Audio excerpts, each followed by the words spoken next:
প্রথম যে জটটা খুলতে হবে সেটা হলো আল কুদসের ইস্যুর নিয়মতান্ত্রিক কোনো সমাধান নাই, এটার কোনো অনুমোদিত সমাধান নাই, এটার কোনো বৈধ সমাধান নাই। বর্তমান বিশ্ব ব্যবস্থার অধীনে যতগুলো নিয়মতান্ত্রিক পথ আছে, যতগুলো বৈধ পথ আছে, যতগুলো অনুমোদিত পথ আছে, এগুলো কোনোটা দিয়ে ফিলিস্তিন মুক্ত হবে না। আর যেই পথে ফিলিস্তিন মুক্ত হবে, আল কুদস মুক্ত হবে, এটা কোনোদিনও এই বিশ্ব ব্যবস্থায় বৈধ পথ হবে না। এটা কখনো তারা মেনে নিবে না। এটা সবসময় তাদের চোখে অপরাধ থাকবে, এটা সবসময় তাদের চোখে অবৈধ থাকবে, এবং এটা সবসময় তাদের চোখে সন্ত্রাস হিসেবে গণ্য হবে। এটা হলো রিয়ালিটি। এটা চিন্তা করেন যে যে জাতিসংঘ আর যে আন্তর্জাতিক আইনের মাধ্যমে ইসরায়েলের প্রতিষ্ঠা হলো, সেই জাতিসংঘ আর সেই আন্তর্জাতিক আইন দিয়ে আপনি কিভাবে আল কুদস মুক্ত করবেন? ইসরায়েল রাষ্ট্র প্রতিষ্ঠিত হয়েছে কিভাবে? জায়নিস্ট আন্দোলনের মাধ্যমে, ব্রিটিশদের সাহায্যে, আমেরিকার সাহায্যে, আন্তর্জাতিক আইন আর জাতিসংঘের ফ্রেমওয়ার্কের মধ্যে। এই বিশ্ব ব্যবস্থা এটা ইসরায়েলকে জন্ম দিছে, এবং এই বিশ্ব ব্যবস্থা ইসরায়েলকে টিকায় রাখছে। তাহলে এই বিশ্ব ব্যবস্থার অধীনে যতগুলো সম্ভাব্য সমাধান আছে, কোনোটা দিয়ে আপনি ইসরায়েলকে সরাইতে পারবেন না। সম্ভাব্য সমাধান কি বলেন? One state solution, two state solution. একটা রাষ্ট্র হবে ইহুদি রাষ্ট্র, সেখানে সবাই থাকবে, অথবা একটা ইহুদি রাষ্ট্র, একটা ফিলিস্তিনি রাষ্ট্র। এই তো সলিউশন। দুই ক্ষেত্রে তো ইসরায়েল থাকতেছে, খালি সীমানার হেরফের হচ্ছে। কাজে এইভাবে আপনি যদি পুরা আল কুদসকে মুক্ত করতে চান, আপনি বিশ্ব ব্যবস্থার অধীনে নিয়মতান্ত্রিক কোনো বৈধ পথ নাই, এটা স্পষ্টভাবে বুঝতে হবে। তথাকথিত আন্তর্জাতিক আইন, মানবাধিকার এসব মেনে আপনি আল কুদসকে মুক্ত করতে পারবেন না। এগুলো হলো আপনার জন্য বাধ্যতামূলক, ওদের জন্য অপশনাল।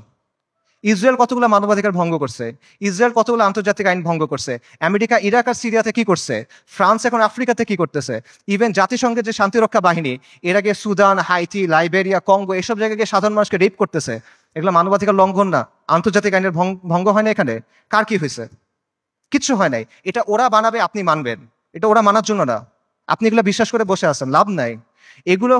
এগুলোতে ওরা আপনার হাত দুই পেছনে বেঁধে রাখবে, তারপর ইসরায়েল এসে আপনাকে জবেহ করবে।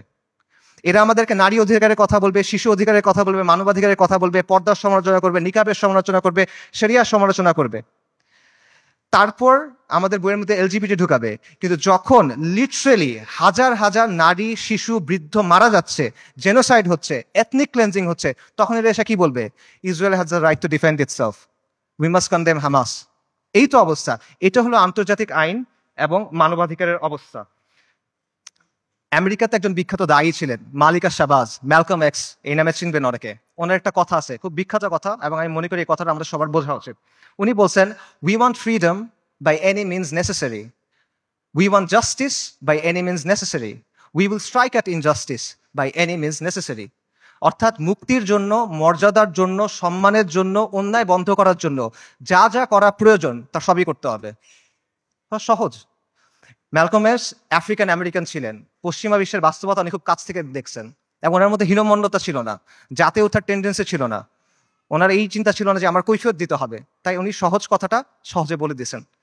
তো এই কথাটা আপনারা বুঝতে হবে। যদি আপনি মুক্তি চান, যদি আপনি মাথা উঁচু করে বাঁচতে চান, তাহলে you have to get it by any means necessary. এটা মাথার মধ্যে গেঁথে নেন, এটা মনের মধ্যে খোদাই করে নেন যে আন্তর্জাতিক আইন, জাতিসংঘ, মানবাধিকার এগুলা মেনে কিয়ামত পর্যন্ত আপনি আল আকসাকে মুক্ত করতে পারবেন না।